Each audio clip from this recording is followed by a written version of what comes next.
Hello, friends. How are we today on this beautiful Saturday? It is May the 8th. I cannot believe that we are 2 weeks away from school being out. Am I excited about that? Yes, I am. For many reasons. This has been a hard year, and we need to be finished. We need to take a break. We need to start fresh in the fall. So this video is a compilation of all of the little videos I've put together this week. So you may have, in fact, already watched it. If you have, don't feel like I'm going to be offended if you don't watch this one. I decided to start May and this little week as a kickoff into my second year of wellness and healthy living. So I put together, to get started, a week-long 1-minute video for each day of all of the wellness tips that I wanted to share. And really, it's all of the stuff that I did all year long to improve my health, to lose weight, to get my mind in a better place. Now, as the first video mentions, I am not complete. And to be honest with you, I hope I'm not complete until the good Lord decides to take me away. Because learning is part of living, and it's part of what makes life exciting. So I'm not going to talk any longer. I just want to put all of the videos together. I want to put them out there. I want everybody to have the chance to see what's going on in my life. And starting next week, I'm going to expand on all of the wellness tips that I put together for this week, and we'll see how long I keep expanding on those. So enjoy, have a blessed day, and it is sunny and pretty outside today, even though it's windy, so please get out and enjoy it. God bless. Hello, TikTok world. This is my first ever TikTok video. So why am I here? I have a story to tell, and I'm hopeful that the story will help others. You see, for the past year, I've been on a journey to change my lifestyle. This journey has 3 components: spiritual, mental, and physical. So what started it? The realization that I didn't like me. I didn't like my spiritual relationship as a believer in Christ. I didn't like my general state of mind most of the time, and I didn't like my body. A year later, I like all 3 parts of me a whole lot better, and my goal is to share where I've come from and help others like themselves. Is my journey complete? No. I have a lot of life yet to live and plan to continue the journey to a better me and you to the end. Follow along by liking this video and subscribing to my YouTube channel, Michelle Phillips. Imagine your hips hurting constantly, especially after March 15th, 2020. School shut down, and all of a sudden I wasn't moving, even as much as going to work every day.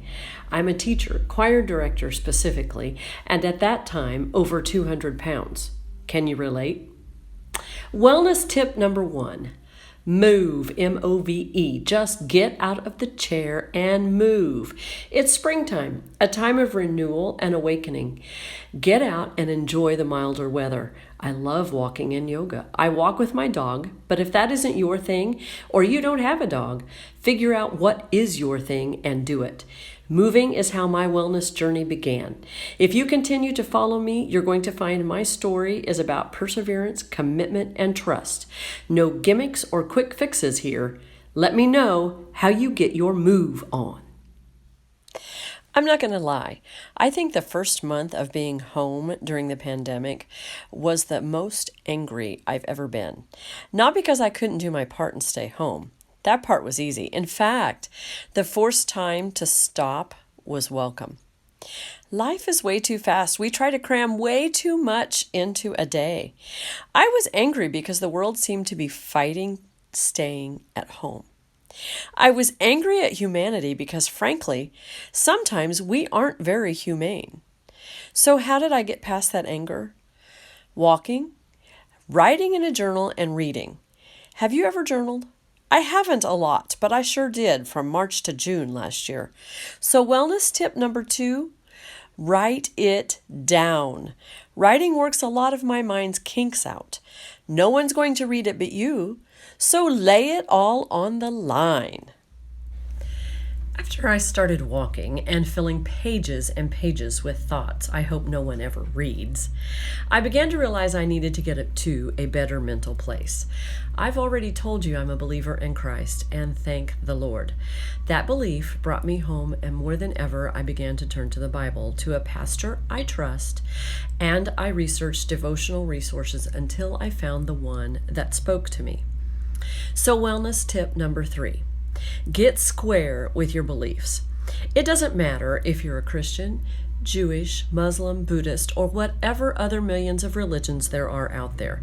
I'm not perfect, and I never will be, but my God is there for me no matter how many times I screw up. All I have to do is trust that God and Jesus have my back. You see, if there's trust, there's hope. Build your foundation, and wellness will come. By the time we got to May 2020, we began to realize the school year was over in March. No goodbyes and no closure, and let me tell you, that was rough. So I needed more insight, and I turned to reading. Particularly as a choir director, I am so inspired by James Jordan.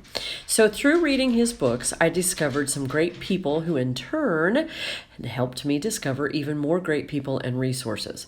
I began to understand the idea of awakening and becoming present and spiritual. Mindful is another word. So wellness tip number 4, begin your own discovery of what those words can mean for you. How can they fit into your beliefs and values? I slide backwards into worry and anxiety daily, but after a year of reading, listening, and working at it, I'm better at staying in the moment and can appreciate even the mundane. Awaken. What does that mean to you? On May 18th, 2020, a good friend asked a question on Facebook. She wanted to begin a group to get healthy. Now, I was already walking, writing, reading, and diving into this new idea of awakening. I didn't even have to think twice about my answer. The answer was yes. While my brain was healing, my body really wasn't. Something was pushing me, telling me to jump in and try this get healthy business. From the get-go, I knew I wasn't going to get physically healthy without more help. So I called another friend, a friend who introduced me to a wellness company nearly 20 years ago. No judgment whatsoever. She merely guided me toward the right supplements and supporting materials so that I could get off on the right foot. So wellness tip number 5. Surround yourself with people who support you, build you up, cheer you on, and believe in you. Message me, and I'll support your wellness. How many of you think the word diet is a 4-letter word? How many of you have been on a handful of diets in your lifetime? Be honest, we all have, and we've all failed one time or another. That's because we look at diets as temporary, restrictive, and a means to an end. We think we can reach our goal, and then we won't have to diet anymore. Sets us up for failure. And instead, maybe we should look at it this way: the kind of food that a person habitually eats. If you're like me, prior to May 2020, the diet I habitually consumed contained too many fats, very little fruits and vegetables, and simple carbohydrates galore. I made a choice to train my brain to think the word diet in a new way. Then I began the real journey, building wellness from the inside out. So wellness tip number 6, change the way you think about the food you eat and the person you are. Remember, we are what we eat.